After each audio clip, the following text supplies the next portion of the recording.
Azərbaycan Dövlət Dəniz Akademiyasının 2-ci kurs tələbəsiyəm.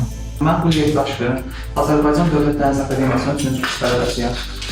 Bu robotun adı Mega Sumo robotudur. Yaponiyada olan sumo güləşi döyüşünə əsaslanıb. Yəni 2 robot olur. Bir robot digərini dəf edərsə qazanan robot o olur. Mega Sumo robotu hazırlanarkən 2 hissədən ibarətdir. Mexaniki hissə və kodlaşdırma hissəsi. Kodlaşdırma hissəsi Arduino IDE vasitəsilə və C++ proqramlaşdırma dili vasitəsilə hazırlanır. Bu mexaniki hissədə isə gördüyümüz kimi yonma prosesi, detalların hazırlanma prosesi və yığılma prosesi, mühərriklərin yığılma, təkərlərin qoyma prosesi həyata keçirilir. Fərid müəllim bizə həm mexaniki hissədə, həm də ki, proqramlaşdırma hissəsində köməklik göstərib.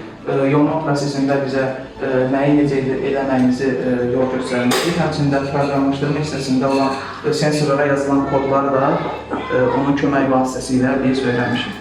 Elektronika hissəsinə keçdikdə isə biz Arduino proqramı vasitəsilə bizdə mövcud olan 6 sensora hər birinə ayrı-ayrılıqda proqram yazmışıq və həmçinin elektrik hissəsinə gəldikdə isə gördüyümüz bu motorun bu hissəsini bir-birinə lehimləyərək biz burada mühərrikin təkərə fırlanma sürətini ötürməsini təmin edirik. Deməli, burada uşaqlar yarış qaydalarına uyğun olması üçün həm ölçü, həm qram baxımından komponentləri düzgün seçmişdir ki, həmin o qram limitlərini keçməsinlər və ölçü limitlərini keçməsinlər. Bu zamanda uşaqlar normal istifadə edəcək komponentlərin əvəzləricisi olan fərqli elektron komponentləri kəşf edir, onları istifadə edir və bunu tətbiq edir robotun istifadəsində.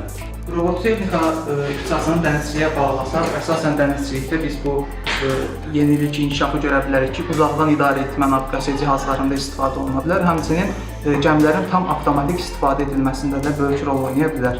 Bu müsabiqədə bizə dəstək olduğuna görə ASKO və ASKO rəhbərliyinə dərin təşəkkürlərimizi bildiririk. Həmçinin bizə etimad göstərdiyinə görə Azərbaycan Dövlət Dəniz Akademiyasına və rəhbərliyə dərin təşəkkürlərimizi bildiririk.